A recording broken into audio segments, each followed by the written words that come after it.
Yoshim 7da, ismim Muslima. O'zim yaxshi ko'rgan pechenyeni qilib ko'rsataman. To'liq masalliqlarni video tagida qoldiraman. Un bilan sayroqni qolib olamiz. Ketidan shakar upasi, vanilin, qabartma solib birga aralashtiramiz. Keyin tuxum sarig'i, smetana yoki qaymoq solib yumshoqqina xamir qoramiz. Ikkiga bo'lib muzlatgichga yarim soat qo'yamiz.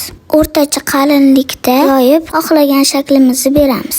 Shu joygacha ko'rgan bo'lsangiz, o'ng tomondagi yurakchani bosib qo'ying. Tayyor pechenyelarni 180-200 gradusda 35 daqiqa pishiramiz. Sovigandan so'ng qand upasini sepamiz va mazza qilib yeb tashlaymiz. Video yoqqan bo'lsa, 7 yosh qizi borlarga jo'natib qo'ying.